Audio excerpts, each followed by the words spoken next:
सुंदरनगर राज्य में आज खुशियों का माहौल छाया हुआ था। राज्य के सभी लोग आज बहुत खुश थे। आज राजा मानसिंह ने अपनी इकलौती पुत्री का स्वयंवर रचा था। अपनी पुत्री के स्वयंवर में राजा मानसिंह ने कई राज्य के राजकुमार और दूसरे देश के राजा भी बुलाए थे। राजकुमारी तारा के स्वयंवर की खुशी में ही राजा मानसिंह ने राज्य में रह रहे सभी वासियों की आज अपने महल में दावत भी की थी। सुबह से ही महल में अच्छे अच्छे पकवान और व्यंजन बन रहे थे, जिनकी सुगंध सारे महल में फैली हुई थी। मानसिंह की पुत्री राजकुमारी तारा अपनी सहेलियों के साथ श्रृंगार करने में व्यस्त थी। उसका श्रृंगार करते हुए उसकी सहेलियां उसे बीच बीच में छेड़ भी रही थीं। अपने हो रहे स्वयंवर से राजकुमारी तारा भी आज बहुत ज्यादा प्रसन्न नजर आ रही थी। तारा अपनी सहेलियों से बात करने में व्यस्त थी। तभी राजा मानसिंह वहाँ पर आकर अपनी पुत्री से बोला, तुम्हारे स्वयंवर की बात सुनकर दूसरे देश के राजा भी तुमसे विवाह करने के लिए उत्सुक है राजकुमारी। लेकिन पिताजी, मैं अपने देश के ही राजकुमार से विवाह करूंगी। चिंता मत करो, मैं स्वयंवर में ऐसी शर्त रखूंगा कि उसे शायद केवल अपने ही देश का कोई राजकुमार ही पूरा कर पाएगा। इतना कहकर राजा मानसिंह वहाँ से चला गया। दोपहर का समय हो चुका था। स्वयंवर शुरू होने ही वाला था। महल दरबारी और प्रजा से खचाखच भरा हुआ था। सभी लोग ये जानने के लिए उत्सुक थे कि आखिर राजकुमारी तारा का पति कौन बनेगा। महल में इस समय लगभग राज्य की सभी प्रजा मौजूद थी, सिवाय एक व्यक्ति को छोड़कर, जो आराम से खेत में बैठा हुआ अमरूद खा रहा था। उस व्यक्ति का नाम चंदन था। चंदन एक नौजवान मनमौजी इंसान था। एक बूढ़ा व्यक्ति काफी देर से चंदन को वहाँ पर अमरूद खाते हुए देख रहा था।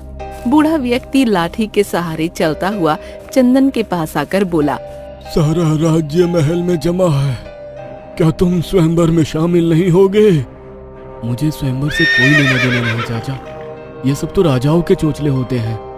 मेरे कानों में उड़ते उड़ते ये बात पहुंची है कि राजा सभी राजकुमारों के सामने पलोथर पहाड़ी के नीले फूल को लाने की शर्त रखेगा। मुझे नहीं लगता कि कोई भी राजा या राजकुमार पलोथर पहाड़ी के उस नीले फूल को ला पाएगा, क्योंकि उन नीले फूल की रक्षा संसार के सबसे जहरीले नाग करते हैं। शायद तुम्हें नहीं पता, राजा ने एक शर्त ये भी रखी है कि अगर कोई उसकी प्रजा में से भी उन नीले फूलों को ले आता है तो राजा अपनी पुत्री का विवाह उस व्यक्ति से कर देगा। बूढ़े व्यक्ति की बात सुनकर चंदन की आंखों में चमक आ गई। वो तुरंत उठकर खड़ा हो गया और अपने घोड़े पर बैठकर राजमहल पहुंच गया। चंदन भी भीड़ में जाकर खड़ा हो गया। मेरी पुत्री से वही विवाह करेगा जो पलोथर पहाड़ी के उस पेड़ से नीले फूल को तोड़कर लेकर आएगा, जिस पेड़ पर सैकड़ों नाग लिपटे रहते हैं। राजा की बात सुनकर पूरे राजमहल में सन्नाटा छा गया।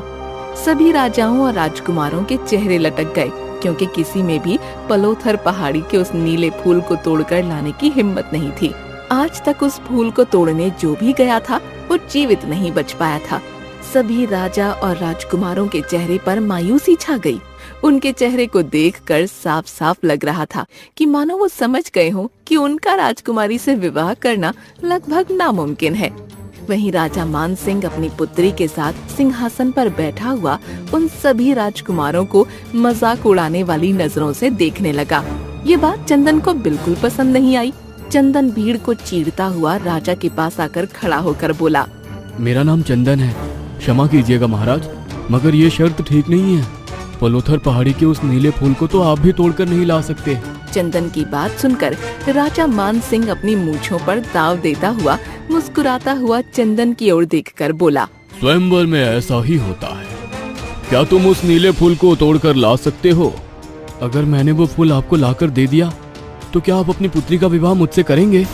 चंदन की बात सुनकर राजा ने अपनी सहमति दे दी।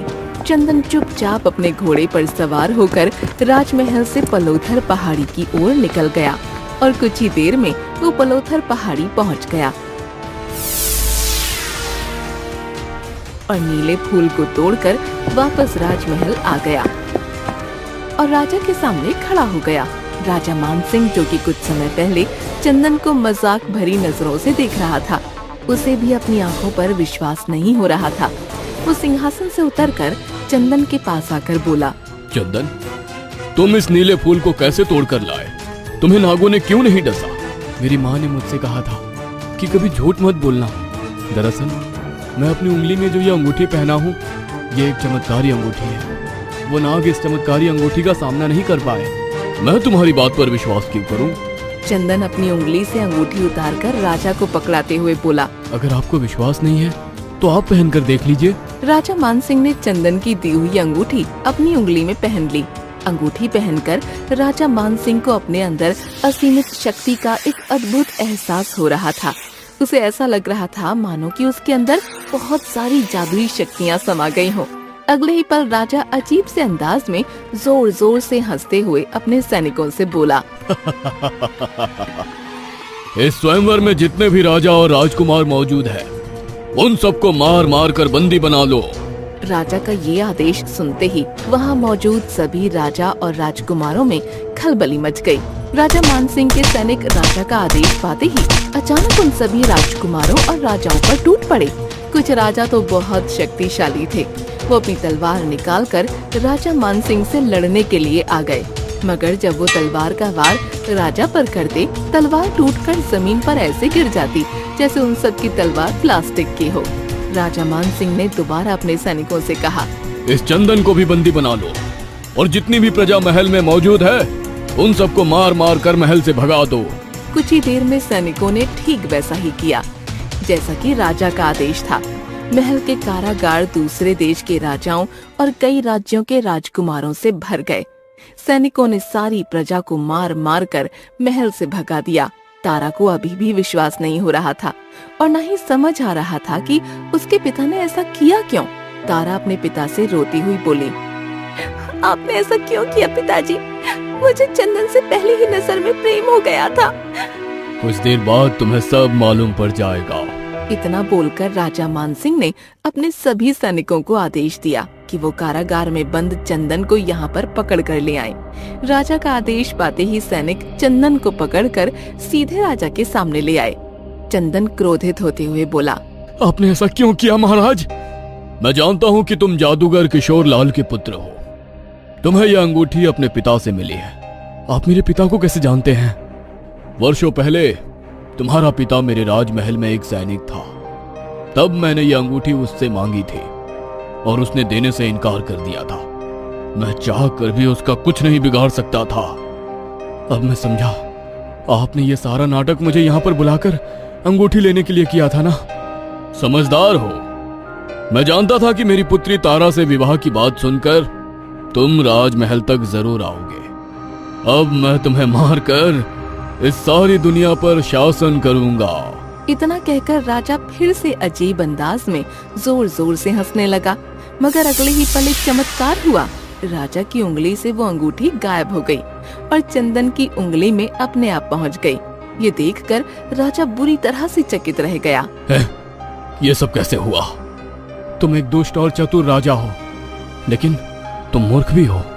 ये अंगूठी दुष्ट व्यक्ति की उंगली पर ज्यादा समय तक नहीं रह सकती और इस अंगूठी की खासियत यह है कि चाहे ये किसी के भी पास हो, लेकिन ये अपने मालिक के पास अपने आप पहुंच जाती है।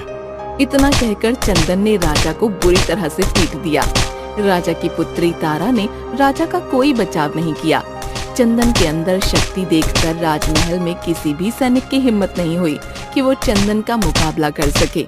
चंदन ने सारे राजाओं और राजकुमारों को कारागार से रिहा करके राजमहल से विदा कर दिया और राजकुमारी तारा से विवाह करके स्वयं राजा बन गया और राजा मानसिंह अपनी सही जगह यानी कि कारागार में पहुंच गया। ऐसी दिलचस्प कहानियां देखने के लिए हमारे चैनल ब्राइट स्पेस हिंदी को सब्सक्राइब करना ना भूलें।